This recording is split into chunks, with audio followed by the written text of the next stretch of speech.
Assalamualaikum warahmatullahi wabarakatuh.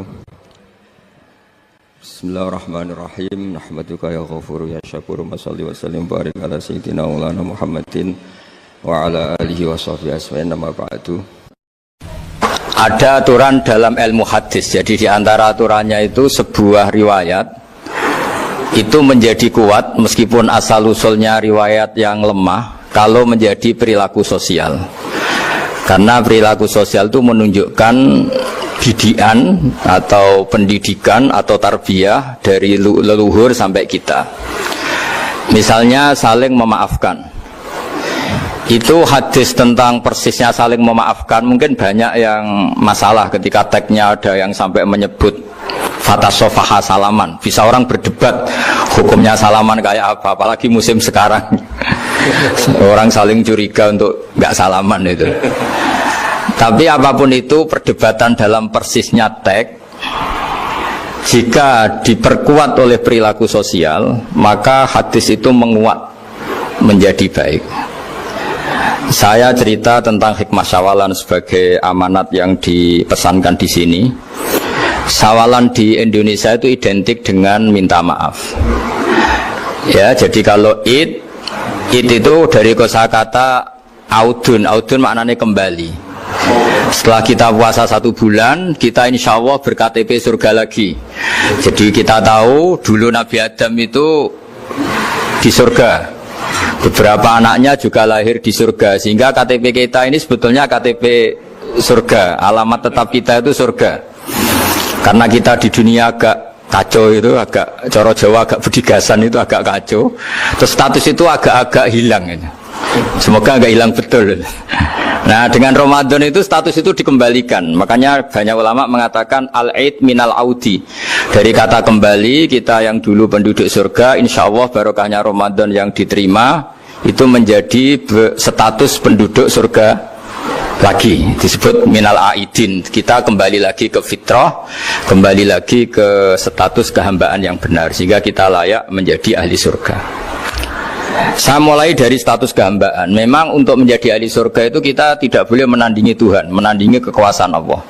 Sehingga syarat dasar masuk surga itu harus abdullah, kita berstatus hambanya Allah.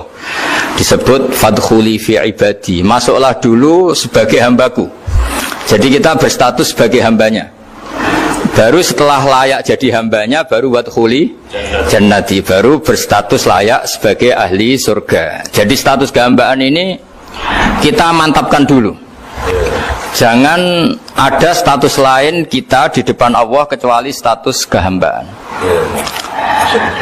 Saya punya analogi dan itu saya ulang-ulang karena di antara ciri Quran itu mengulang-ulang sesuatu yang harus jadi pegangan. Saya ulang lagi, di antara ciri Quran itu mengulang-ulang sesuatu yang jadi pegangan.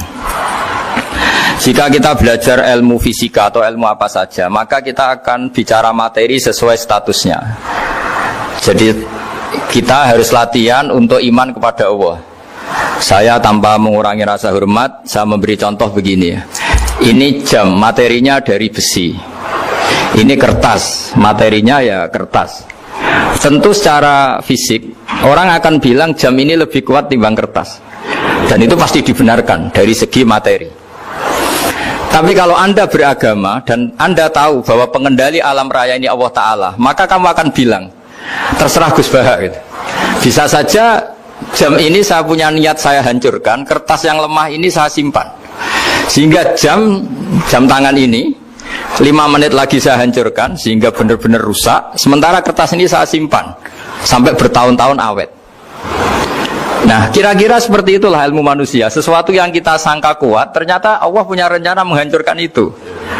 Dan yang kita sangka lemah, ternyata Allah punya rencana untuk mengabadikan itu. Nah, di sini pentingnya iman, lahu maqalidus samawati wal ard. Hanya Allah yang mengendalikan semua. Jadi jangan mentang-mentang kita punya ilmu bahwa materi besi itu lebih kuat timbang kertas, terus kita pastikan bahwa besi lebih awet ketimbang kertas. Kita sisakan satu keyakinan, terserah Allah, terserah pengendalinya. Nah itu agama, bilang terserah pengendalinya itu agama. Ya mungkin tadi aja problem sinyal, saya ulang lagi. Ibarat saya ini megang jam jam tangan yang materinya dari besi. Ini kertas yang materinya lemah. Tentu kita akan bilang bahwa jam atau besi lebih kuat ketimbang apa? Kertas. Tapi Anda salah. Anda harusnya ngomong bahwa terserah pengendalinya. Bisa saja saya punya rencana menghancurkan besi ini sehingga 5 menit lagi hancur, dan saya ingin mengabadikan kertas ini, saya simpan di tempat yang aman. Nah, kira-kira agama itu bukan anti ilmu, sehingga agama boleh kamu mengatakan besi ini lebih kuat ketimbang kertas. Tapi harus kamu tambahi dari segi materi. Tapi kalau dari segi pengendalinya, maka kita jawab terserah Allah Subhanahu wa Ta'ala. Ya, ini di sini pentingnya beragama. Jadi meskipun Mars itu kayak apa kuatnya, bumi gunung kayak apa kuatnya, ternyata gunung yang kita kira kuat ternyata nyimpan magma yang potensi meledak.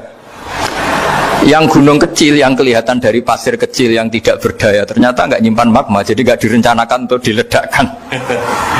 Itu, nah agama itu seperti itu yang disebut di surat Yasin misalnya, Allah itu siapa? Biyadihi malakutu kulli, yang dalam kendalinya itu semuanya di alam raya ini. Sehingga di kehidupan nyata juga sama. Ada orang yang nekuni ilmu ekonomi tapi miskinnya Masya Allah. Ada yang gobloknya Masya Allah tapi kaya. Ada kiai yang punya doa banyak, hidupnya biasa. Yang nggak punya doa kaya. Itu saya pernah baca di sebuah hadis qudsi. Ada riwayat begini, Nabi Musa ketemu Allah, ditanya, limadha, kata Allah, kenapa saya memberi rezeki orang yang bodoh? Ahmak itu orang yang bodoh sekali. Kadang tak ciptakan dia jadi orang kaya, dan yang pintar ekonomi kadang tak ciptakan jadi orang miskin. Si Nabi ini tanya, kenapa ya Allah? Supaya dia tahu yang mengendalikan rezeki itu saya, bukan ilmunya dia, katanya. Jadi banyak orang, misalnya kita yang pintar dipekerjakan orang yang nggak pintar, yang punya pabrik tidak pintar mengerjakan orang yang pintar. Jadi ya kira-kira agama itu seperti itu. Sehingga dalam kita beragama itu yang paling ditekankan itu tawadhu. Tawadhu itu merasa sopan atau memang sopan betul.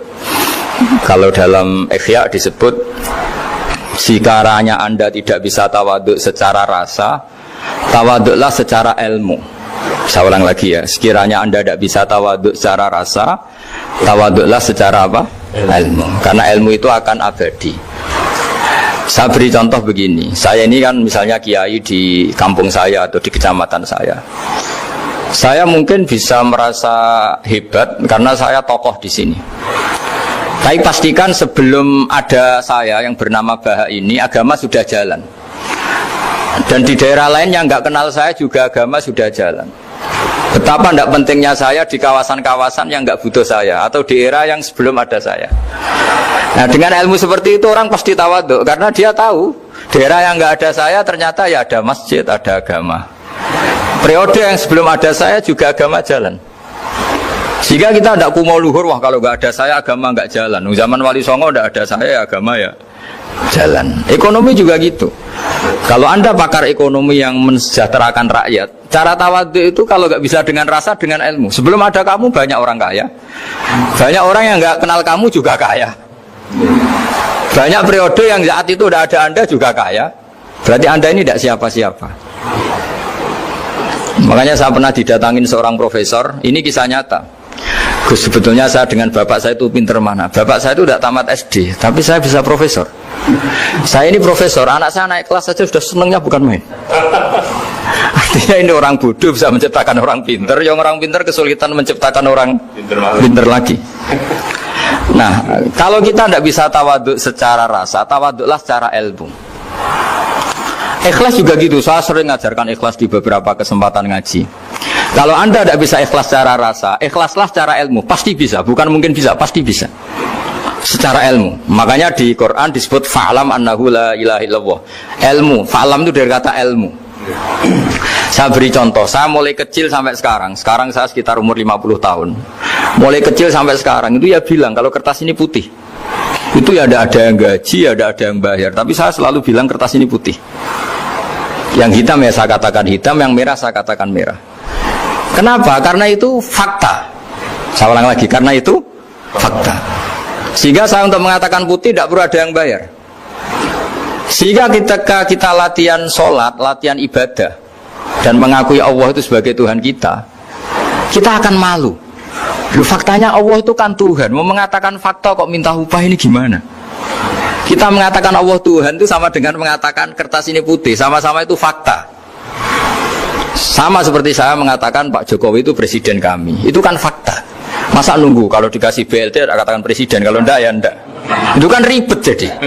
Pak Panut misalnya rektor UGM, mbok saya enggak digaji di sana atau enggak kerja di sana, bilang kalau beliau itu rektor. Pak Ganjar gubernur Jawa Tengah, mbok saya dikenal apa enggak ya beliau tetap gubernur. Lama sekali kita mengatakan fakta itu ikhlas. Ikhlas itu artinya enggak minta apa-apa, karena kita ingin ngomong sesuai fakta. Nah Allah Tuhan itu fakta gitu. Nah kenapa untuk mengatakan Allah Tuhan nunggu? Bah, saya ini Tuhan kamu. Ya nunggu dulu Gusti, kalau engkau masukkan kami ke surga engkau Tuhan, kalau enggak ya enggak jadi. Itu tidak bisa seperti itu. Ya Allah tetap Tuhan. Nah kalau anda tidak bisa ikhlas secara rasa, ikhlaslah secara ilmu. Ilmu ya tadi kita akan selalu bilang yang putih putih, yang hitam hitam. Makanya ini pentingnya ilmu. Tawaduk juga gitu. Kalau anda ditakdir orang yang GR, yang gede rumongso, ditakdir orang yang kumo luhur, secara rasa bisa dilawan secara ilmu. Ada periode di mana sebelum ada kita, yang kaya ya banyak, yang dapat hidayat ya banyak, yang terpelajar ya banyak. Ada daerah yang nggak kenal kita, nyatanya pendidikan di situ jalan, sistem sosial baik. Betapa tidak pentingnya kita. Nah, ini nanti memaksa kita atau melatih kita untuk tawaduk. Nah dari hikmah ilmu itu kemudian kita minta maaf sama orang lain itu mudah, karena kita sadar bahwa adanya kita ini problem. Saya sering digojlok orang-orang kaya. Orang-orang kaya itu ya kadang agak kurang ajar tapi nggak bisa dibantah. Begini, pernah tanya saya gini, Gus, saya ini punya mobil mahal, harganya 2 miliar. Kayaknya yang berak pakai jalan raya saya kan.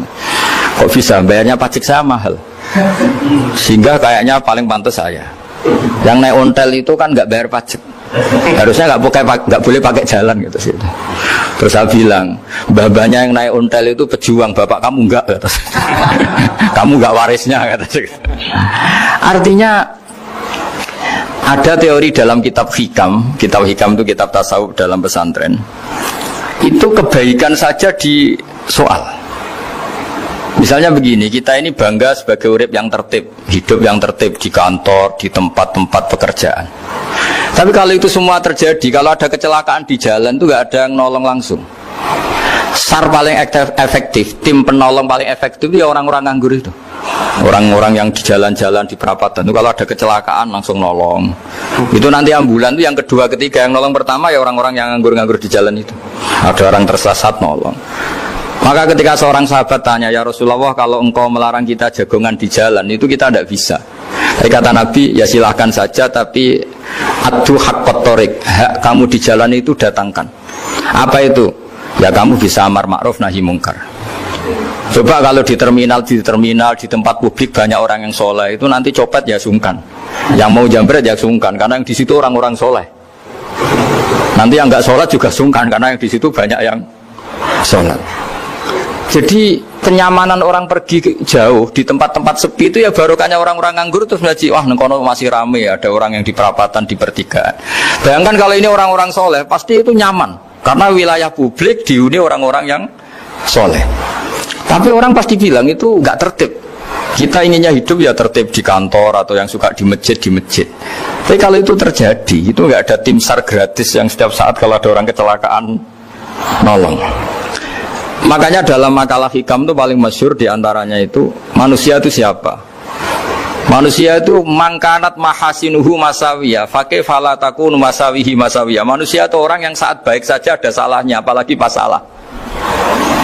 Jadi kalau kamu punya toko lagi laris, dan saat laris itu Anda ngerumat keluarga Anda melakukan kebaikan pada keluarga Anda, pasti ada toko lain yang termahjubkan, yang tersingkirkan. Makanya saya pernah diskusi sama kiai besar, guyonan sama saya. Kita kalau kiai besar sebaiknya kalau diundang di musola kecil datang apa enggak? Kata kiai yang satu, jangan datang Gus, itu jatahnya kiai kecil. Terus kata yang satu, datang Gus sebagai bukti tawaduk bahwa kita kiai besar pun mau diundang yang kecil. Akhirnya kita ini ya kadang datang kadang enggak, karena kadang kita enggak datang supaya jatah rezeki kiai kecil enggak terambil. Kadang ya mau datang supaya dikira tawaduk. Makanya kalau seorang profesor sering turba di bawah itu ya kasihan yang S1, SPDI itu kan nanti nggak jadi bintang kalau profesornya sering turun. Kalah terus itu. Jadi kadang-kadang itu orang itu harus berpikir secara ilmu, jangan rasa terus. Jadi itu ilmu. Jadi semua yang kebaikan yang kita lakukan itu secara ilmiah bisa diperdebatkan. Ada orang senang ngomong serius supaya bangsa ini maju. Tapi bapak saya itu pesan saya, kamu kalau ngiyai itu jangan sering ngomong serius kan. Masyarakat sudah capek mikir utang, mikir keluarga. Udah gitu sowan kiai dijak ngomong serius lagi nanti capek kan. Sehingga kiai-kiai dulu itu kalau ketemu orang ya guyon terus. Karena tahu masyarakat sudah capek. Sudah banyak yang takut tanggal kredit gitu. Sudah takut tanggal kredit, takut problem sowan kiai diancam neraka lagi, itu kan ketakutan berkali-kali. Jadi makanya ini kan kebaikan itu dievaluasi karena kita tidak nabi, tidak wali. Jadi kalau kata hikam itu apa yang Anda kira baik itu ada masalah, apalagi sedang masalah. Saya sering cerita ada orang suami istri harmonis sekali. Itu tanyakan ibunya, pasti mulai gak peduli dengan ibunya karena terlalu harmonis dengan istri. Itu pasti bukan mungkin lagi. Jadi jangan tanya istrinya, tanya ibunya. Oh, jok nikah lupa saya, ngalor ngidul sama istrinya. Tanyakan temannya, wah itu jok nikah lupa temennya. Tapi yang baik sama teman, tanyakan istrinya, jatah belanja untuk ngopi. Ya begitu terus itu. Jadi siklus sosial itu. Nah, di sini pentingnya saling minta maaf karena dalam kebaikan kita pasti ada kesalahan. Ketika karir kita baik di pemerintahan maupun di kampus, pasti dengan sendirinya ada yang agak tersingkirkan. Meskipun itu sudah hukum alam, tapi apapun itu kita harus minta maaf. Makanya banyak, saya sering cerita berkali-kali, dulu itu ada dua nabi yang seangkatan. Itu luar biasa debat ilmiahnya, tapi debat baik. Mulai dulu ya ada polemik itu ya mulai dulu ya ada. Yang Nabi Yahya itu suka berkawan orang-orang soleh. Kalau ditanya kenapa kamu berkawan orang-orang soleh, ya enak lah karena berkawan orang soleh. Yang Nabi Isa sering berkawan orang-orang yang nggak jelas. Ditanya kenapa Anda suka berkawan orang-orang yang nggak jelas, innama ana tabibun udawil mardo. Nabi dan kiai itu ibarat dokter, ya tentu menyembuhkan yang sakit. Kalau Anda seorang dokter pasti neliti daerah-daerah pandemi, masa neliti daerah sehat. Nah, jadi dulu bapak wasiat ke saya gitu, kowe nak dadi kiai kok bengkel. Jadi kiai itu kayak bengkel, kalau nggak siap dadane orang nggak jelas ya jangan jadi kiai gitu. Itu ya, tapi kan masalahnya kita sendiri solehnya pas-pasan, takut terkontaminasi. Jadi yang jelek bukan jadi baik, kita yang baik jadi jelek. Nah itu kan mulai dulu ya polemik, sejauh mana kita punya kekuatan untuk tidak terpengaruh yang negatif. Yang negatif terpengaruh kita menjadi positif. Jadi ini cerita-cerita sawalan bahwa dalam kebaikan kita itu ada kesalahan, maka kita tetap istighfar, tetap saling minta maaf. Dulu bapak saya kalau diceritain ada seorang kiai sampai sepuh jadi imam masjid, istiqomah sekali. Dulu bapak saya itu guyu, ya istiqomah, tapi wong liya terus iso dadi kader. Jadi calon-calon kiai ini sudah putus asa karena nggak pernah punya kesempatan jadi imam. Jadi dibalik istiqomah itu ya ada memahjubkan orang lain. Makanya alhamdulillah di Indonesia itu ada pegawai pensiun. Kalau enggak habis itu. Karena yang anyar-anyar itu mesti ini kurang pengalaman, ini kurang senior. Tapi barokahnya ada pensiun kan gantian. Tapi masalahnya di dunia kiai itu udah ada pensiun. Tambah sepuh tambah mantap, tambah sepuh tambah mantap. Nah itu sebaiknya ya mulai mundur-mundur sedikit dari imam masjid itu. Ya nyari-nyari yang lain lah supaya ada kaderisasi, ada. Jadi intinya itu di balik kebaikan yang kita lakukan pun itu ada masalah, sehingga kita butuh istighfar. Di sini pentingnya dawuhnya para wali-wali, dulu ada istilah wastighfaruna yahtaju ilal istighfar. Ketika kita minta maaf, sebetulnya minta maaf sendiri itu butuh minta maaf lagi. Minta maaf lagi itu butuh minta maaf lagi. Misalnya saya dengan Mas Hilmi ini akrab, pernah pakai uangnya misalnya. itu kadang kita bayar itu malah tersinggung, kok kayak orang lain saja bayar.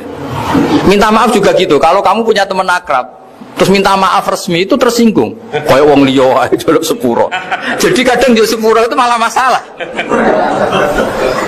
Itu kan sama, kamu punya teman akrab terus kalau mau main assalamualaikum sakit masuk nopo boten angsal boten boleh nggak main, itu mesti teman kamu tersinggung, kok kayak orang lain saja. Artinya ketika Anda merasa benar karena protokoler ketika masuk ke teman, ternyata itu salah. Teman kamu maunya nggak protokoler karena sudah akrab. Tapi ketika kita merasa akrab, ternyata selonang-selonang dianggap problem, kita tidak pernah tahu. Nah di sini kata ulama-ulama, minta ampun itu kebutuhan manusia, karena dalam kebaikan kita pasti ada kesalahan. Makanya disebut wastighfaruna yahtaju ilal istighfar. Kita selalu diajari Rabbana dzalamna anfusana, ya Allah kita ini selalu mendolimi diri kita sendiri. Jadi saat kita baik pun ada unsur kesalahan. Yaitu tadi, kalau Anda jadi orang pasti ada yang termahjubkan. Kalau Anda kiai besar atau profesor atau pejabat turun ke bawah, ya kalau gubernur turun terus ya bupati gak jadi bintang kan. Kalau saya kiai besar misalnya turun terus ya kiai kampung itu ya kasihan. Saya pernah diundang Manakipan tidak datang itu kiai kecil bilang matur nuwun Gus gak teko, aduh iwake gak untuk saya katanya. Jadi barokahnya saya ada itu lucu ya, matur nuwun betul. Matur nuwun Gus jenengan gak dugi jadi. Akhirnya jatah besarnya untuk saya kan. Nah, tapi yang punya rumah komplain. Gus tak udang ratau teko PP aku wong cilik. Aduh. Nah, ini saya harus mendahulukan versi Soibul Bait yang punya rumah apa versi kiai yang termahjubkan. Artinya pilihan apapun saya harus istighfar karena ada saja unsur salahnya. Ya makanya ini kan, makanya ya saya minta UGM juga saya sering undang saya terus, nanti dikira karena kampus besar Gus Bak mau juga keliru lagi.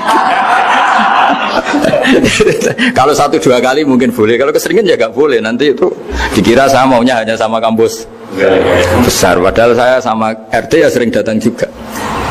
Nah ini yang terakhir saya bacakan teks otoritatif sebagaimana janji saya. Kata Rasulullah SAW di sebuah hadis, ini terakhir nanti supaya nggak lama-lama saya juga punya wadhifah. Ada orang itu punya hutang itu ya hutang, memang hutang. Singkat cerita orang itu tidak bisa bayar sampai akhirat. Dan aturannya Allah, orang yang punya hutang tidak bisa bayar ini harus diaudit, harus diselesaikan di akhirat. Kalau tidak bisa diselesaikan di dunia, diselesaikan di akhirat. Walhasil akhirnya di akhirat itu ditagih dan tidak mampu bayar. Karena di akhirat sudah tidak ada kredit, tidak ada ATM, tidak ada apa saja. Terus kata Allah, solusinya kebaikan kamu dikasihkan yang ngutangi. Ternyata kebaikan dia tidak cukup juga. Bayarnya apa? Kejelekan yang ngutangin dikasihkan yang utang. Kayak apa celakanya? Kebetulan yang ngutangi salahnya banyak, ini kan repot. Tapi Allah itu tidak suka kalau ada orang mukmin yang satu saudara kemudian masuk neraka karena saudaranya ini. Kata Allah, jika ini masuk neraka berarti disebabkan komplain atau ketidakikhlasan temannya yang mukmin. Masa orang mukmin menyebabkan mukmin yang lain masuk neraka? Allah tidak ingin. Makanya diantara nikmatnya beragama itu ukhuwah, persaudaraan. Baik persaudaraan atas nama iman atau atas nama kebangsaan atau atas nama kemanusiaan. Akhirnya si yang ngutangi ini tadi, jangan dibahasakan kreditur, nanti kita kayak bank, pokoknya yang ngutangin lah nanti. Ya bahasa gampangnya yang ngutangin, karena tidak semua orang ngutangnya sama bank. Sama Allah ditunjukkan satu surga yang luar biasa. Nanti tak baca teks Arabnya ya, supaya dapat berkahnya bahasa Arab. Terus saking mewahnya surga itu, si yang ngutangin tanya, ya Allah itu untuk nabi siapa? Karena semewah itu pasti untuk kelas nabi. Atau untuk wali siapa? Katanya, terus kata Allah, sabda Allah, untuk siapapun yang mampu membeli. Lalu siapa yang bisa membeli surga semewah itu? Kamu bisa. Terus dengan apa ya Allah? Kamu mengampuni teman kamu itu, kamu bebaskan dari utangnya, nanti tak kasih surga itu. Terus akhirnya sama Allah Kata orang itu, ya Allah saya bebaskan. Ya sudah, kamu berdua masuk surga. Karena Allah tidak ingin ada kasus aneh. Dua orang mukmin ini kan bersaudara. Masa bersaudara kemudian yang satu menjadi penyebab masuknya neraka karena ini tidak mau memaafkan. Artinya kalau kita syawalan itu harus benar-benar mau memaafkan. Karena kalau tidak, Anda menjadi penyebab teman kamu masuk neraka. Jadi kita janganlah jadi orang mukmin yang menjadi problem bagi saudara kita.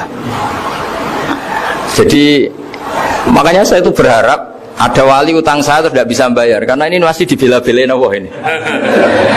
Karena Allah nggak ikhlas kalau ada walinya masuk neraka. Jadi kalau ada wali utang kamu itu utangin saja, doain, nggak bisa nyaur, no? Nggak bisa bayar. Nanti ini akan dibela-belain Allah di akhirat. Karena wali ini nggak pantas masuk neraka. Ya, jadi kalau ada wali utang kamu mau bayar, sudah Anda tidak usah bayar, nanti di akhirat saja gitu. Nah, yang ribet kalau yang kamu utangin dia ahli neraka, kamu nagihnya disuruh masuk neraka. Nah, itu ribet itu. Sudah utang dia ahli neraka. Dia tak baca teksnya supaya ini ada di kitab Ihya halaman 197 juz 2. Status hadisnya waqala sahihul isnad, kata Imam Hakim, hadis ini sahihul isnad. Saya baca Arabnya nanti insyaallah sebagian ya supaya kelihatan teks aslinya di bab hukukul muslim. Bainama Rasulullah sallallahu alaihi wasallam jalisun izdhika hatta badat sanayahu. Nabi ketika santai-santai duduk tahu-tahu tertawa sampai gigi depannya itu kelihatan. Jadi tertawa sangat sampai gigi depannya kelihatan. Yang notabene beliau sering hanya senyum, kali ini tertawa betul sampai gigi depannya kelihatan. Faqala Umaru radhiyallahu anhu, ya Rasulullah bi abi anta wa ummi mal ladzi adhakaka. Apa yang bikin kau sampai tertawa seperti itu?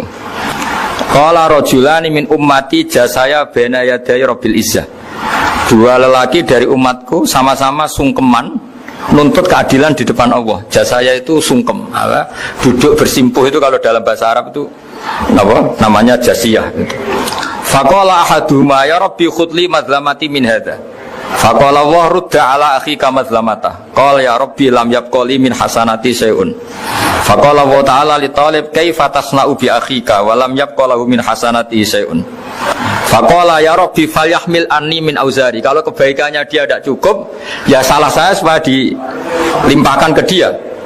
Terus summa fadat aina Rasulillah sallallahu alaihi wasallam bil buka. Nabi di tengah-tengah cerita itu nangis, senangis-nangisnya karena habis senang lalu nangis karena ini kan kebaikannya sudah dikasihkan habis, nggak cukup. Akhirnya kejelekan yang utangin ini diberikan.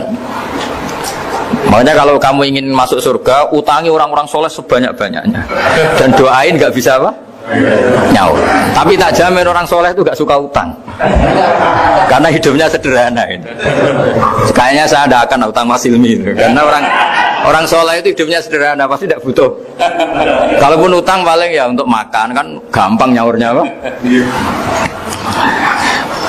Terus kata Rasulullah, faqala inna dzalika layaumun azimun yauma yahtadun nasu fihi ila yuhmala anhum min auzarihim. Terus fayaqulu Allah ta'ala lil mutadzallim irfa basarak. Coba kamu lihat yang di sana itu ada apa? Fanzur fil jinan, coba surga itu kamu lihat. Faqala ya rabbi ara madaina min fiddatin wa qusuran min dhahabin mukallalatan bil lu'lu'. Saya melihat surga yang begitu mewah, semuanya bertatahkan intan, semuanya materinya dari emas, bertatahkan intan. Lalu li ayyi nabiyyin hadza? Itu untuk nabi siapa? Terus awli ayyi siddiqin awli ayyi syahidin. Terus qala Allah hadza liman a'tas saman. Itu untuk siapa saja yang mampu beli. Qal ya rabbi wa may yamliku dzalik? Siapa mampu beli surga semewah itu? Terus kata Allah anta tamliku, kamu bisa. Qal bimadza ya rabbi, dengan apa? Qal bi afwika an akhika. Cukup kamu memaafkan saudara. Jadi kalau maafkan tidak pakai uang itu kurang seru. Yang seru itu punya teman utang 1 juta dimaafkan. Jadi memaafkan paling seru itu maafkan apa? Utang. Kalau maafkan sama-sama salah miso apa itu enteng itu. Jadi yang seru itu teman punya utang 1 juta kamu itu seru itu. Tapi nanti aja di akhirat itu. Nanti sudah ada akhirat itu. Ya nanti notanya di bawah kalau gitu.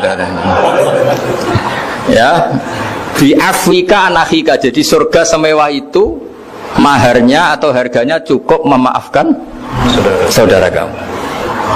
Terus qala ya Rabbi qad afautu anhu. Sudah Gusti, sudah sekarang saya maafkan. Fayaqulu wa ta'ala khud bi yadi akhika fa'adkhilhul jannah. Ya sudah sekarang kamu berdua sama-sama masuk surga. Karena ini orang soleh, enggak pantas masuk neraka. Yang punya utang ini enggak pantas masuk neraka. Nah ini yang ribet kalau yang utang ya ahli neraka, yang utang ya ahli neraka. Ngapain debat utang, wong kamu sudah ahli neraka. Hanya tanpa kasus utang pun sudah jatah neraka. Ini ribet kalau ketemu orang-orang yang jatahnya ada di surga. Tsumma sallallahu alaihi wasallam ittaqullaha wa aslihu dzata bainikum fa innallaha ta'ala yuslihu bainal mu'minin yaumal qiyamah. Jadi di antara proyek besar Allah itu menjadikan orang mukmin itu bersaudara dan saling memaafkan. Itu sampai akhirat proyek itu masih dilakukan Allah. Maka ketika di dunia kayak sawalan ini usahakan saling memaafkan karena keinginan Allah sampai akhirat pun seorang mukmin itu saling memaafkan. Ya, jadi ini sebagai penghormatan saya pada teman-teman alumni UGM juga semua muhibbin, semua yang memanfaatkan ngaji ini bahwa kita harus berjiwa besar untuk saling memaafkan. Tak bedheki ana wong kafir 70 tahun, penggaweane zina, mabuk, nyolong. 70 tahun kafir. Bariku 1 menit dipandu kiai nglafatno asyhadu alla ilaha illallah wa asyhadu anna muhammadar rasulullah. Sora mukminan apa sora kafiran? Sora mukminan. Sak kalimat pisan 70 tahun dekne kafir. Terakhir nglafatno la ilaha illallah dihukumi mukmin. Kita mulai cilik mukmin tahlilan ya la ilaha illallah. Bar salat muni la ilaha illallah dihukumi kafir. Dia itu salat, yang salatnya itu tidak seperti salat kamu. Dia lebih khusyuk.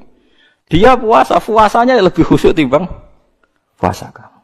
Tapi yakhruju min di'i hadza qaumun yaqra'unal Qur'an la yujawizu hanajirahum yamruquna minad-din murukasahmi minar ramya. Tapi nanti turunan dia itu jadi orang-orang yang senengane maca Quran, senengane salat, senengane poso, tapi penggaweane ngadili wong Islam. Nah, mulane umat Kanjeng Nabi zaman swargane tetep dhuwur. Mergo nak entuk Lailatul Qadar niku. Entuk Lailatul Qadar pokoke anggere poso ya entuk, pokoke anggere jamaah tarawih ya entuk. Ora usah bayangno golek srengenge sing ora panas. Wah, aneh-aneh. Wong Nabi dawuh ora ngono, pokoke anggere mangko Ramadan iman waktu saban entuk Lailatul Qadar. Cuma alamate iku ana ngene. Lah alamat ora kudu roh. Kok malah mbok goleki.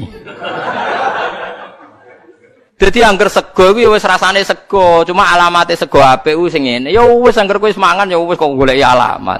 Golek emane wong kadang kok lha apa golek Lailatul Qadar kok golek alamat. Lailatul Qadar iku goleki. Lailatul Qadar kok ana alamate tapi Allah ge alamate wis kliwat. Berarti kowe wis entuk golek alamat nak tepak ya roh nak ora ya wis ra apa-apa pokoke entuk. Lho ya alamate kan wis kliwat kan ning gone hadis iki. Alamate bengi Lailatul Qadar isuke iku matahari ora pati terik. Wis kliwat to. Lho iya kan wis kliwat kan?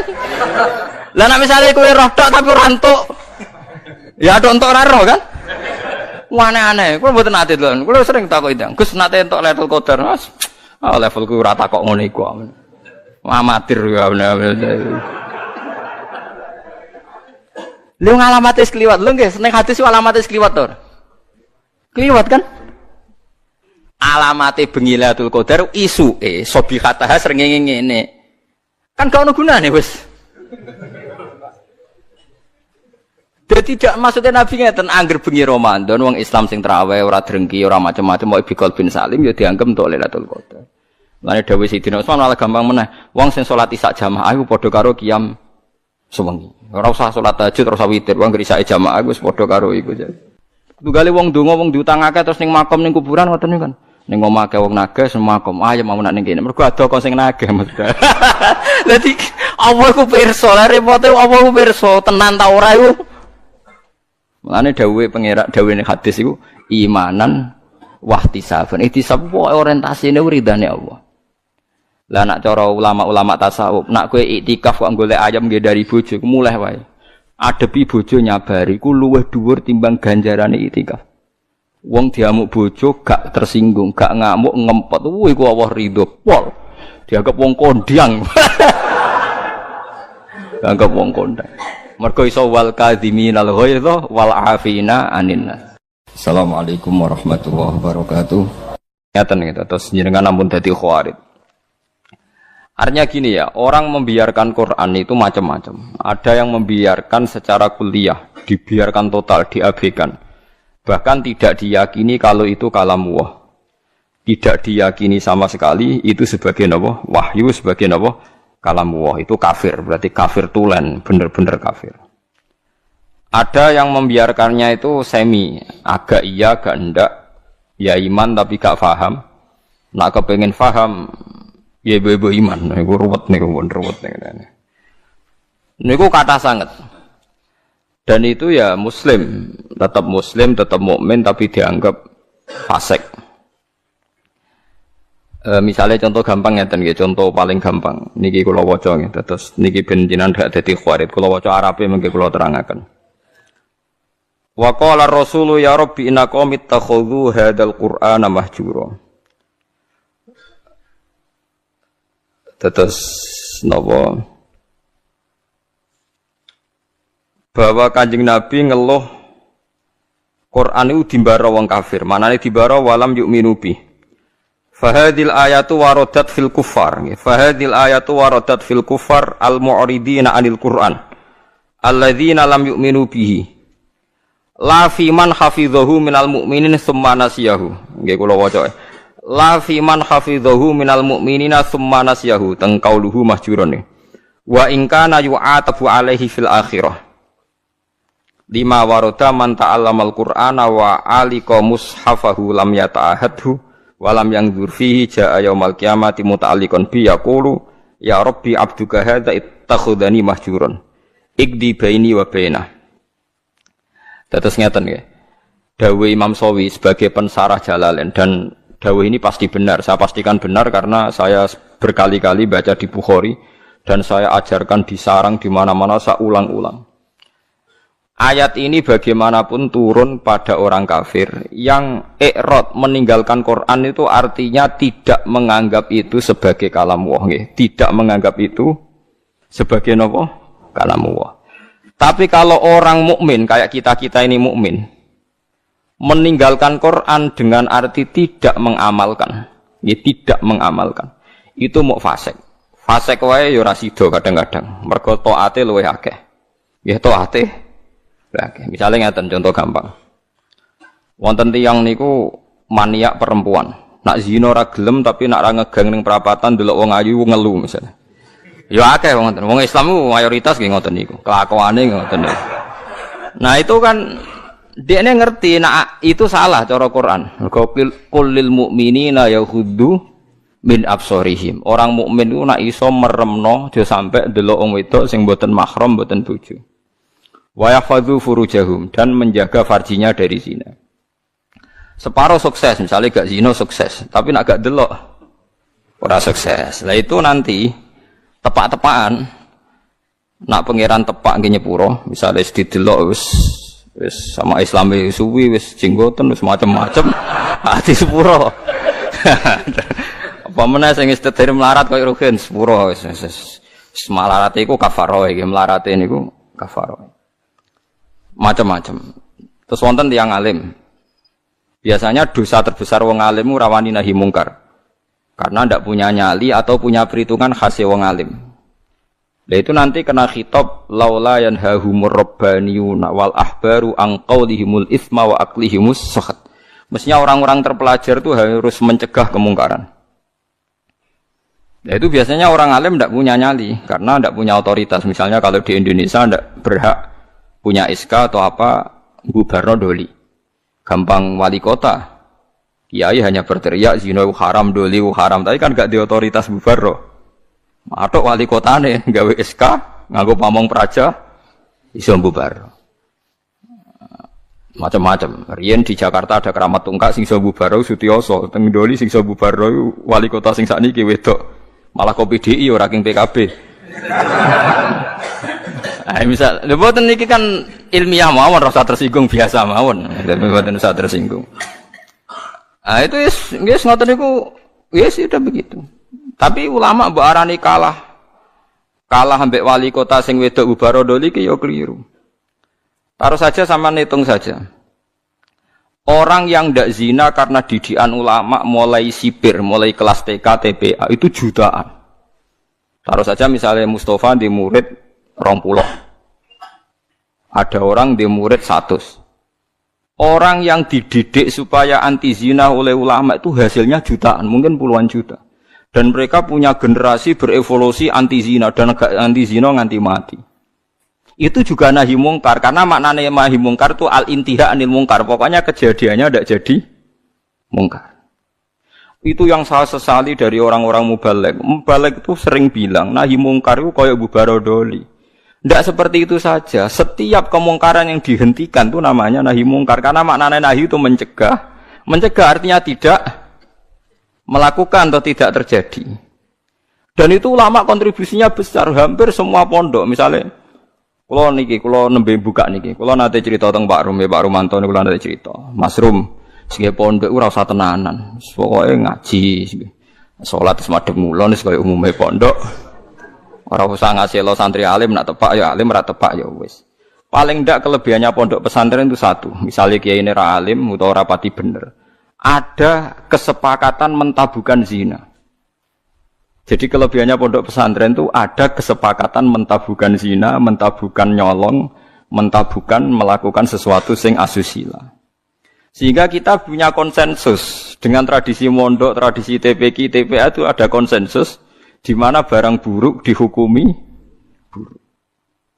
Kowe ora usah bayangno ideal, percontohan ideal, metu hafid yang nganti lanya, rak dilombakno menang, laris itu sudah usah begitu, sudah usah berlebihan begitu. Ini penting kalau aturaken. Jadi maling juga sama.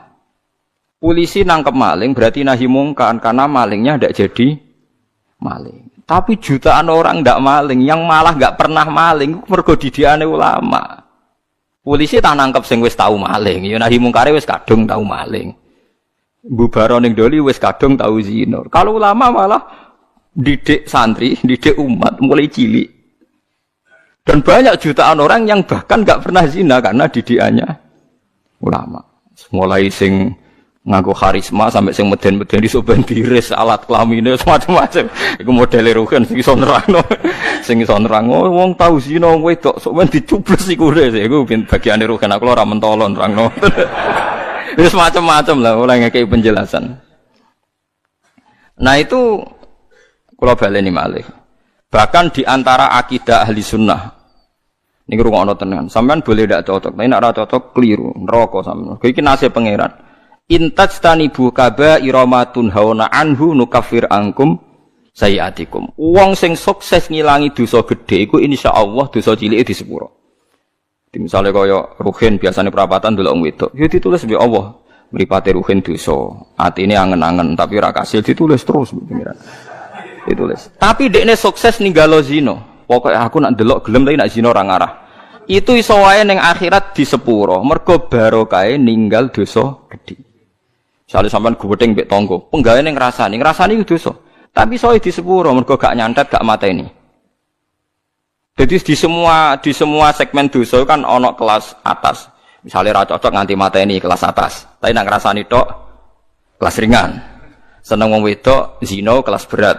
Tapi nak ndelok tok kelas ringan. Iku iso wae iso ben iku barokah ngeduwi sing gedhe, sing cilik di sepuro. Jika kamu jika kamu menjauhi dosa-dosa besar, nukafir angkum sayiatikum. Wes wong zuhud-zuhud ora percaya lah piye wae iku dawuhe pangeran. Kowe kudu iman dan ini menguntungkan Mas. Kowe kudu iman. Paham nggih? Pokoke anggere kasil ngaduwi sing gedhe, sing cilik di sepuro. Tapi pertanyaannya jare Fathul Mu'in, masalah sing cilik iku terus wis kadung gedhe. Kan gak sida cilik. Akumulasinya kan gede. Makanya Rasulullah pas nerangno wahyu iku sempat guyon ngene jare Nabi. Kowe roh gunung jare dawuhe Nabi. Nggih ngertos ya Rasulullah. Gunung gedene ngono iku kok butiran pasir cilik-cilik. Dadi sawae dosane roh cilik-cilik wis dadi butiran pasir sing wis dadi gunung. Lah iku melane jare Fathul Mu'in nak narifi wong saleh iku sapa? Wong saleh iku wong sing taate luwih akeh timbang maksiate. Ora kok ora tau maksiat ora mungkin wong. Cuma masalahnya akumulasi maksiat ini kan tinggi sekali. Maksiat misalnya, contoh gampang wong melarat lah, sing biasa ning perapatan, maksiat itu siji ndelok wong wedok maksiat, ngrasani wong sugih maksiat, engko hasud maksiat, tukarane mbek bojo maksiat. Wes pokoke terus, nah sing wong sugih maksiate iku ya padha, ndelok wong wedok iku padha, melarat sugih padha. Aneh masalah. Ndelok wong wedok sombong, nyepelekno wong, ngagul dunyane padha. Nah itu asal kowe iso ngilangi sing gedhe iku insyaallah ana kemungkinan besar sing cilik niku disepuro. Tapi syaratnya kudu tetep cilik. Paham ya? Ya kene rungokno syaratnya kudu tetep cilik. Mergo gunung gedhene ngono iku kok akumulasi kumpulane butiran-butiran apa pasir. Masamu gunung apa? Watu sitok mboten ya pasir cilik-cilik niku ditumpuk sakmono ramene dadi napa? Gunung. Gambar buaya, mbok gambar dinosaurus iku titik. Titik akumulasi dadi gambar napa? Dinosaurus. Dan masamu gambar gak kok titik sitok. Wis kayak gambar dinosaurus, gambar mobil tanker ya apa kapal tanker tetep kok titik sitok. Dititik terus wis dadi gambar gede. Mumpun ngebeki kertas entek. Ana bercak-bercak putih sing ora dadi gambar. Nah, berarti akeh bercak ya kan? Ya mulane takrif taat iku ora tau nglakoni dosa gedhe lan ora ndlurung ning dosa cilik. Itu disebut walam yusirru ala ma fa'al. Mboten napa ndlurung. Mboten napa ndlurung. Nah, orang seperti ini itu tidak bisa dikatakan kafir atau murtad. Hanya Khawarij secara goblok mengatakan orang ini menjadi keluar dari Islam. Mulane ahli sunnah giat ngepol be wong Khawarij. Bahkan merangi wong Khawarij luwih apik timbang merangi wong mukmin. Timbang merangi wong kafir. Sama tak ceritani ini, mohon sampean kudu percaya bae kula. Saya pastikan kalau ini hadisnya sahih. Sayyidina Ali itu mau perang melawan orang kafir. Setelah beliau berangkat di Nahrawan ada orang-orang Khawarij, salatnya khusyuk ra karuan, posone khusyuk. Kalah Sayyidina Ali, khusyuk-khusyukan salat, khusyukan poso kalah. Tapi mereka itu Khawarij. Orang Khawarij ciri utamanya adalah mengkafirkan orang Islam yang melakukan dosa besar atau tidak bermadzhab kayak mereka. Akhirnya sampai istighlal. Istighlal menghalalkan orang Islam. Sayyidina Ali gak jadi perang ngelawan orang kafir tapi ngelawan tiang Khawarij. Terus aku apal tagnya di Sahih Bukhari di Muslim. Bagaimana mungkin saya merangi orang kafir yang bahayanya bagi kita itu musiman. Sementara saya meninggalkan orang Khawarij di antara kita. Di antara kita dan mereka mengkafirkan kita, membunuh kita. Artinya ngeten lho. Cara logikane ngeten. Misalnya kula musuhan mbek wong kafir. Misalnya taruh saja Singapura itu negara kafir misalnya. Kita harus musuh orang Islam karena orang Islam itu musuh kita. Ya apik wong kafir. Kodekne kafir musuh wong Islam. Dadi nak rapat ngono, kita serang umat Islam. Kita serang umat Islam. Kan iki apik. Darane kita iku Islam. Wong Khawarij kurang ajar tenan. Kita serang orang kafir. Iki apik Khawarij to. Mulai bener Sayyidina Ali kena apa Khawarij wong kafir iku cek lumayan wong kafir. Wong kafir nak rapat keputusane ayo nyerang orang Islam berarti darane kita iku cek Islam. Wong Khawarij musuhi kita ayo serang orang kafir. Kayak mangkel dia hasil rapate lho. Lah ngono kok ora iso lho paham ya. Lho mesti cara kowe ngrungokno rapate wong kafir mbek wong Khawarij itu seneng ndi? Lho seneng wong kafir jare Ruhin. Perkarane rapate wong kafir jek ayo serang umat Islam. Rapate wong Khawarij ayo serang orang kafir. Apik wong kafir. Mulane ora ana ceritane ulama iku paling anti mbek wong Khawarij. Mergo ning hadis sahih ning Bukhari Muslim sok ben umatku elek-eleke wong Khawarij yamrukuna minad din muruqas sahmi minar ramiyah. Keluar kok agama Islam koyok keluare anak panah saka napa busur gak balik blas. Mergo jare Kanjeng Nabi umatku dintekno wong Khawarij. Lho wong kafir ka atas sing masuk Islam perkarane tertarik mbek ajaran Islam. Wong Khawarij gak mungkin tertarik mbek kiai, wong dihukumi kafir kiai ini kok. Kok tertarik piye? Wis uring-uringan tok. Wong kiai dia wis dihukumi. Kowe salat wis sopan. Kono ora tertarik. Salate wong kafir. Kuwajo. Mulane Imam Syafi'i tak anggap wong alim tenan. Ndekne anggere ana ayat kok digo ngritik wong Islam gak trimo. Oke, wong hafal Quran lali dikritik pangeran, tapi tetep ora mlebu ayat iki. Maksudnya Imam Syafi'i dawuh, oke wong hafal Quran lali iku dikritik pangeran, tapi tetep gak mlebu ayat iki. Jadi paham nggih, mulane sampean iku kudu de musuh ben seru, urip iku ben apa seru. Tapi yo gak usah musuhan ambek wong Islam. Nak musuhan dia sing ringan-ringan, selain nengan mbek bojo, rasan-rasanan mbek tonggo, terus pokoke aja nyantet, aja mateni, paham nggih. Nek ora cocok iku ya pokoke ngrasani nggih kelompok lah, nggih geng ngoten nggih, geng kecewa misalnya. Ya misalnya pengurus masjid terdepan nggih kelompok anti takmir saiki. Engko ndekne sing munggah iku gentenan ngrasani wis ngono nggih kegiatan nggih geng, napa? Geng ngrasani. Nah, cara kula bagus itu, ya. Penting ora usah dihalalno wong barang haram, nggih ngrasani iku barang haram, tapi rasa daripada jadi udun wis ben ngrasani wae. Sementing mboten mateni. Disebut napa intas dan ibu kabaira matun hauna anhu nukaffir angkum sayatikum. Kowe nak berhasil ngilangi dosa gedhe, insyaallah sing cilik di sepuro. Mulane akidah ahli sunnah. Senajan to wong ora istighfar ora tobat, tapi nak ngudoi dosa gedhe ku sing cilik diilangi. Wa bistina bin lil kabair tufaru saghairu wa jaludu yukafiru. Wong nak berhasil ngilangi dosa gedhe iku sing cilik mbek Allah napa diilangi. Tapi mau syaratnya sing cilik tetep cilik iku eling-eling sing catatane sing cilik. Lah iya to kan misale ngrasani 10 dina pisan kan sithik. Nak 10 dina konsisten nggih kelompok kan akeh. Ojo kok terus cilik terus gak mungkin kan akumulasinya tetap jadi napa? Besar. Beras sak karung kok butiran-butiran cilik. Nah, ini penting kalau peringatakan. Nah, ulama itu harus ngomong gitu terus. Mulane Imam Bukhari dalam juz sekawan termasuk babu Qitalil Khawarid, babu Qitalil Khawarid. Itu beliau pertama mengutip dawuh Ibnu Umar ngendikane Sidina Umar wa kana yarahum syirara khalqillah. Ini dawuh Imam Bukhari. Ibnu Umar berpendapat elek-eleke makhluke pangeran Khawarid. Alasannya kenapa mereka? Kalau apal persis teke teng Bukhari. Intolaku ila ayatin nazarat fil kufar faja'aluha alal mu'minin. Orang Khawarij itu senengane golek-golek Quran. Sebetulnya ayat itu turun kanggo ngritik wong kafir, faja'aluha alal mu'minin, tapi ayat itu kemudian dipakai untuk mengadili orang Islam. Ya taruh saja sing masyhur gini, kita ini kalau ada orang maling kan di penjara. Maling itu di penjara. Orang zina juga di penjara misalnya, orang pembunuh di penjara. Ngoten niku terus dihukumi wong kafir alasane ini pakai hukum liyane hukum Allah wa malam yakum bima anzalallahu fa ulaika humul kafirun. Orang yang pakai hukum liyane Allah dianggap kafir. Hukumnya Allah itu potong tangan bukan di penjara. Padahal kita ini tidak pernah mengatakan kalau penjara itu hukumnya Allah kan tidak mengatakan. Cuma kita tidak punya otoritas.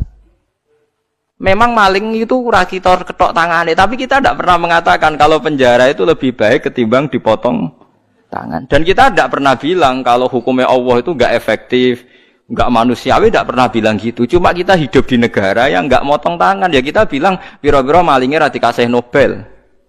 Wis ngono tok. Tapi jangan pernah mengatakan penjara itu lebih manusiawi ketimbang motong tangan. Nah, itu kafir tenan karena kamu keputusan manusia kamu anggap lebih baik ketimbang keputusan Tuhan. Wis mau ngomong kita tidak berdaya untuk mengimplementasikan potong nopo. Mulane ada orang ini cerita nggih tenggene kitab Hayatus Sahabah, ada orang Mesir dia sok suci protes tenggene Amr bin As bahwa Anda mimpin. Pertama kali gubernur Mesir itu Amr bin As, makanya masjid tertua di Mesir ini masjid nopo? Amr bin As. Itu dulu kan termasuk wilayah gubernuran Umar. Umar mimpin dari Madinah, Mesir dulu provinsi. Wong nak darani kene Al-Qibti napa? Al-Qibti, mulane Maria Al-Qibtiyah. Wong sakniki darane Egypt maknane apa Qibti. Aniku seorang yang sok suci itu bilang ke Amr bin As, kamu itu tidak melakukan perintah Quran. Dilaporan ning Umar, akhirnya dua orang ini datang ke Sayyidina Umar. Datang ke Umar bahwa pemerintahan Amr bin As itu tidak melakukan hukum-hukumnya Allah. Sama Umar ditanya, apa kamu baca Quran min awali hatta akhirih? Apa kamu baca Quran dari awal sampai akhir? Ya baca, ya Amirul Mukminin saya baca. Apa semua yang ada di Quran sudah pernah Anda lakukan? Ya sebagian tidak saya lakukan. Kenapa Anda nuntut orang lain melakukan semua, kamu sendiri tidak, sebagian tidak kamu lakukan? Lho enggak to. Ya misalnya kados Ruhin ngeten iki perintah haji dene Gus mutune Gusti nek bangsa kaji barat mboten derek-derek ngono. Wong melarat tuh paling melanggar perintah pangeran, kaji ora, zakat ora ayo misalnya. Padahal yo kaji perintah pangeran, zakat perintah pangeran. Lah kowe ora iso bantah kula ngeten. Wong nak kaji kan manistato ilaihi sabila, lah zakat ora ono manistato ilaihi sabila. Zakat ono aturan wa atu zakat manistato ilaihi sabila. Ora ono pokoke zakat itu tanpa syarat. Nak kaji tah ono syarat. Akeh jihad ngalahno wong kafir, wong larat ra iso nglakoni. Apa meneh wa'idulahum mastata'tum min quwwati wa mir ribatil khaili turhibuna bihi aduwallah. Wong Islam kudu kuat, saking kuwate nganti menggentarkan musuhe pangeran. Ayo. Wong melarat sing kukar-kukur iso nggetaro musuhe pangeran. Ora iso. Ayo. Mulane bener Kanjeng Nabi, Abu Bakar ku api-api sahabat, tapi ada sesuatu yang enggak bisa dilakukan Abu Bakar, ora pati medeni wong kafir. Abu Bakar wong sopan. Mulane Kanjeng Nabi Abu Bakar Islam yo seneng, tapi cek rong lega Nabi. Angger Nabi mlampah-mlampah ning pasar Ukat iku ana tukang geng. Umar niku tukang geng pasar Ukat. Dadi dekne kuwi sakne mangan untuk hadiah nak gelut menang terus untuk napa hadiah. Menangan nak gelut. Woe dekne senengane nantang gelut tak menang kudu untuk Nobel untuk hadiah. Iku Kanjeng Nabi mikir, muga sing Islam iki no enak. Islam butuh preman, kunane kuno. Mulane ngalim-ngalim ku nak di santri preman rodok seneng perkarane iku nak di Islami Mustafa barang ora pati diwedeni wong kafir. Tapi nak sing seneng kiai preman, wedi wong kafir, wah ngadepi preman musuhi iki. Mulane kunane kuno anggere wong alim mesti disenengi preman, kira ora usah kaget. Akhirnya donga Nabi, Allahumma aizzal Islam bi Umar, muga-muga Islam iki mulya mergo Umar. Artinya gini, ada sesuatu yang Abu Bakar pun tidak bisa melakukan kebutuhan Islam. Ngoten paham? Ada sesuatu yang sekaliber Abu Bakar pun tidak bisa melakukan kebutuhan Islam, termasuk ngadepi preman. Nah, buktinya tenan Abu Bakar ketika Islam nggih wong kafir biasa ae. Tetap nyiksa Bilal, nyiksa macam-macam. Bareng dongane Nabi didongakno Nabi nek mboten lepat itu dinten Kamis. Sing ngrungokno niku Abdullah bin Mas'ud sempat pireng pas Nabi ndonga. Ketemu Umar, marhaban bika ya Umar. Muga-muga kowe bejo Umar, aku krungu Rasulullah ndongakno kowe. Pas iku Umar cek preman, Umar ora pati paham muka mlaku ngoten Ustaz. Wonten nang dekne akhire Islam. Apa yang dilakukan Umar Islam pertama? Nabi masih sembunyi-sembunyi di rumahnya Zaid bin Arqam. Omae Arqam lah, Banil Arqam. Nah, pertama Umar Islam harus protes, ya Rasulullah, kita ini orang benar kok sembunyi-sembunyi, yang batil saja berani muncul kok yang benar kok sembunyi-sembunyi. Ya Umar, saya menakutkan kamu, tidak usah takut ya Rasulullah, saya ini Umar.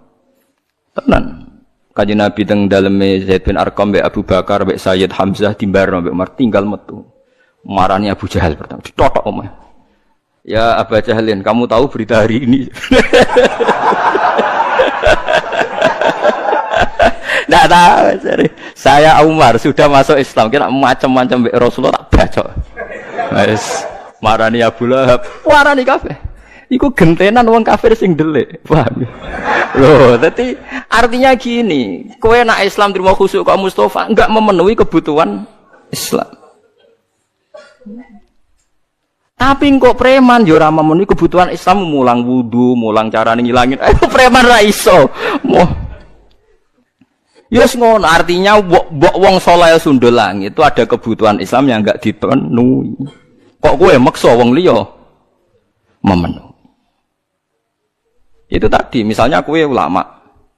Misalnya saya ulama. Paling iso ndarani zina kowe elek tinggalkan. Tapi nak wali kota Surabaya iso gawe SK Barodoli. Ada sesuatu yang enggak bisa dilakukan ulama, malah pejabat. Iso wong roh kabeh sing Barodoli iku wali kota sinten Risma nggih. Nah, saya mau bubaro keramat tungkak riyen zaman Sutioso. Keramat tungkak dibubaro nganggo SK gubernur dadi Islamic Center. Kiai ra iso. Pengajian mau kaya Ruhin cerita wong zina ben dicup bersih ngono-ngono tok. Ora iso Ruhin gawe SK. SK tanda tangane Ruhin. Doli apa? Bubar. Jangan pengedan sing tafsir percaya ku sapa. Lah iki cerita. Lah wong ninggal Al-Qur'an iku ana sing gak peduli blas nganggep Qur'an gak wahyu iku wong kafir. Nah wong Islam senajan to ninggal Al-Qur'an iku ndekne iman cuma ra iso nglakoni. Lah iku ora nganti mlebu ayat iki dawuh Imam Sawi wis ta wong Islam saelek-eleke ora mlebu ayat iki. Senajan to yu'atabu fil akhirah mergo melakukan kesalahan.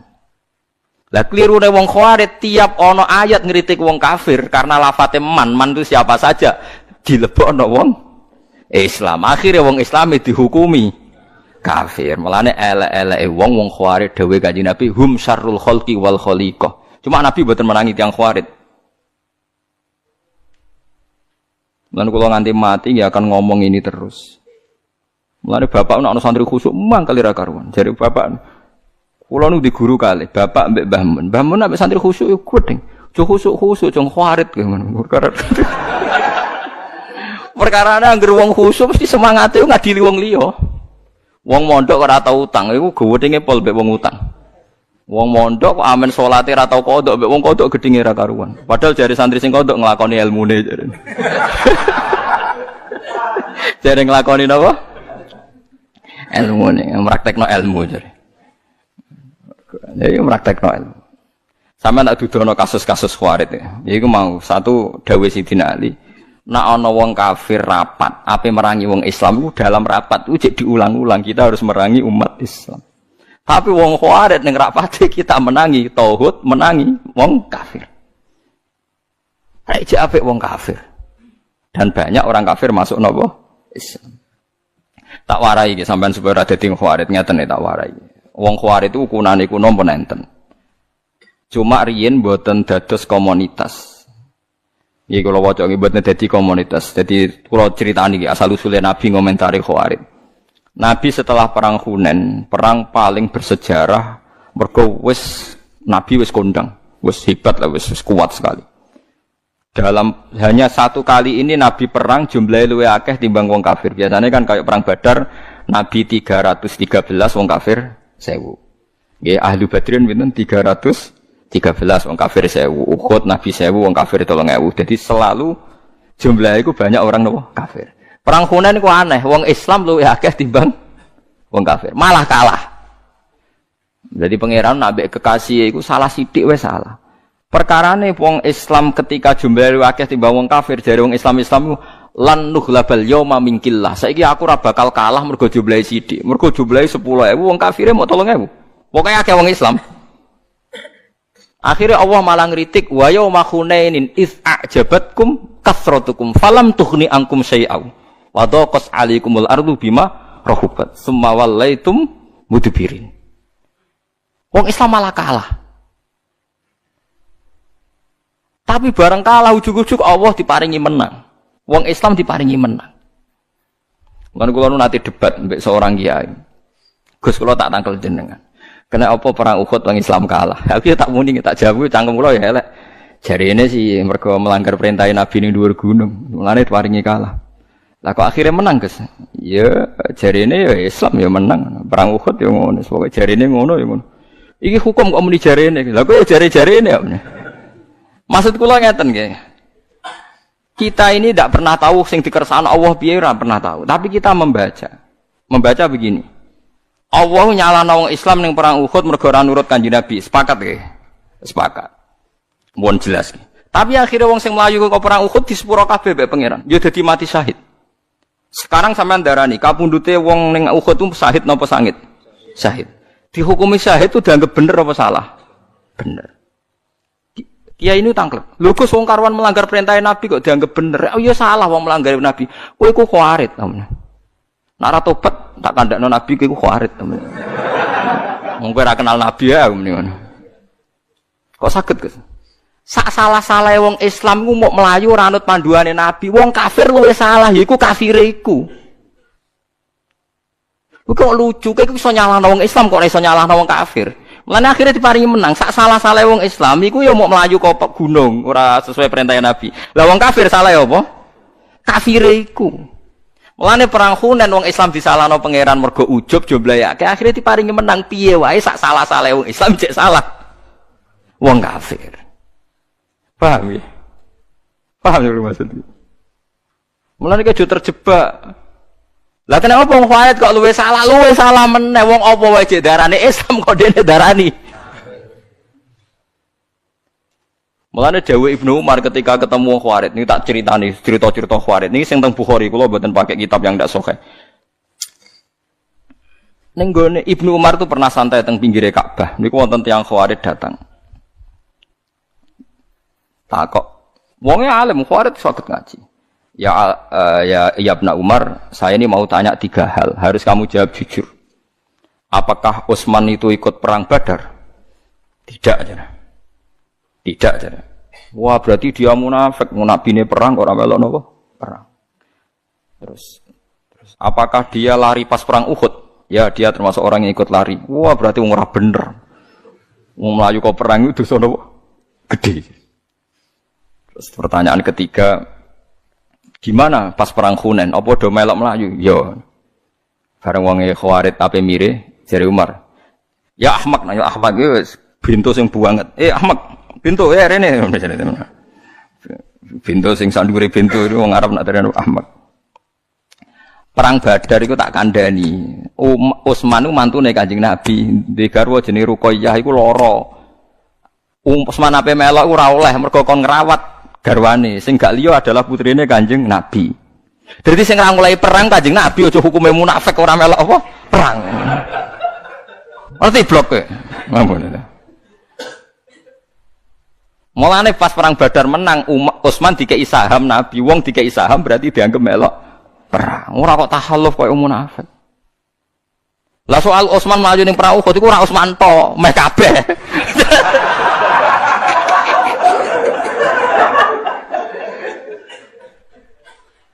Lah iku pangeran wis ngumumno ning Quran di sepuro. Paham nggih? Innal ladzina tawallaw minkum yaumal taqal jam'an innamastazallahumush syaitanu bi ba'di ma walaqad afallahu anhu. Wong sing mlayu ning perang Uhud ku piye wae ana salahe, tapi Allah wis nyepuro. Walaqad tu redaksine Quran lam ku lit taukid, qad ya lit taukid. Allah wis bener-bener. Lha wong Allah wis ngumumno ning Quran di sepuro kok kowe gak nyepuro. Iku wong Khawarij dadi pangeran sing nghukum